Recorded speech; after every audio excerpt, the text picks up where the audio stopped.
Welcome to Watch Mojo's Secondhand Cringe. And today, we're counting down our picks for the top 10 cringiest teen movie scenes.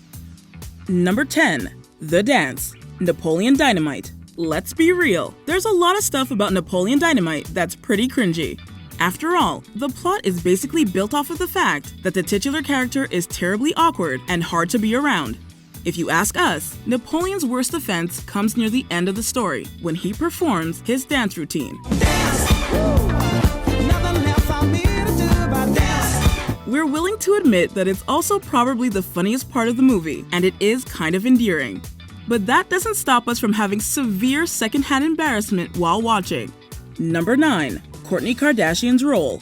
He's all that. The Kardashian family is ubiquitous, but the main place we really spend a lot of time with them is on their own television show. So we were excited to see Kourtney Kardashian in He's All That. Sadly, most viewers felt the final result fell flat, especially compared to the movie it's remaking, 1999's She's All That.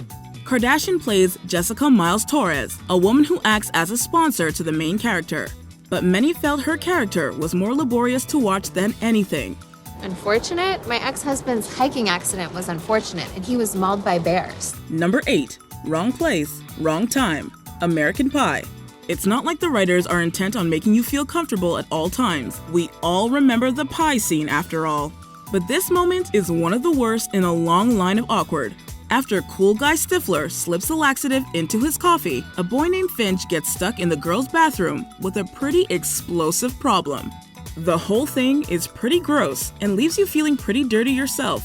You might be laughing a little bit, but you're mostly just waiting for it to be over. Number 7. Marty and Mom.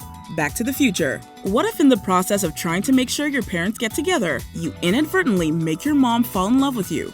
When Marty goes back in time, he accidentally messes up the beginning of his parents' relationship, inadvertently taking his father's place. So much of the movie is Marty trying to rebuff his mother's advances, which, ew. But all of that culminates when they go on a date and Mom kisses Marty in the car. Can you say Oedipus? Number 6. John Tucker's hormones. John Tucker must die. As iconic as John Tucker Must Die is, it also utilizes cringe in its quest for payback. In the movie, 3 girls conspire to use a 4th girl to get back at the titular guy who cheated on all of them.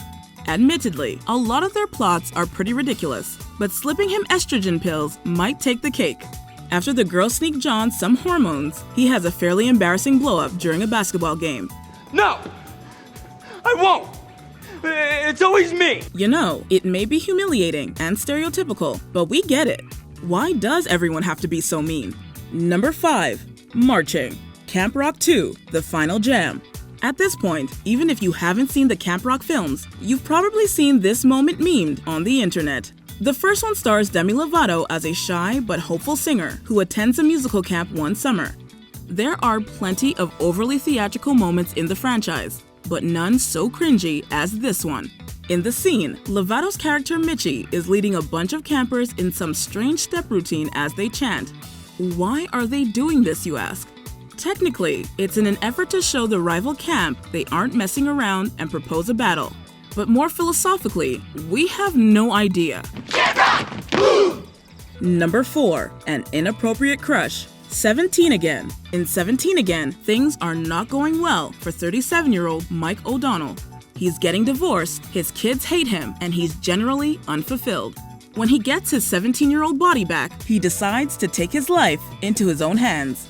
The part we have a difficult time digesting is that his daughter Margaret develops a crush on him. Watching her try to mac on her dad without realizing what she's doing is really hard to take.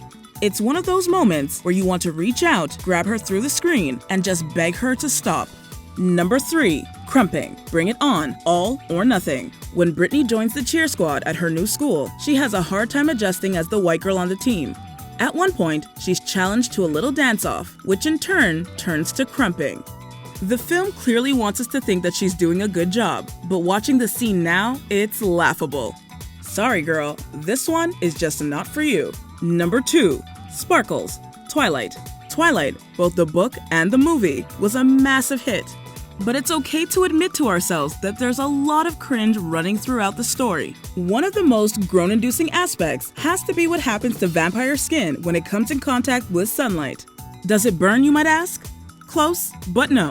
When met with the sun, vampires begin to sparkle, kind of like disco balls. Edward is so angsty about the reveal in the movie, we can't help but laugh and roll our eyes. Beautiful. This is the skin of a killer, Bill. Number 1. Fake out kiss. Sierra Burgess is a loser. Sierra Burgess is a Loser is not the most successful of the Cyrano adaptations. It mostly just comes off as a catfish movie with few, if any, redeeming qualities. In it, nerdy Sierra enlists the popular Veronica to help her woo a boy named Jamie. He thinks he is talking to Veronica, but really, it's Sierra. The most wince-inducing moment comes when Veronica is on a date with Jamie. When they're about to lock lips, Jamie closes his eyes. Unbeknownst to him, this allows Sierra, who's been hiding under a car, to take Veronica's place. This is objectively weird and wrong behavior and makes us die a little inside every time. Keep him close! I said keep him close!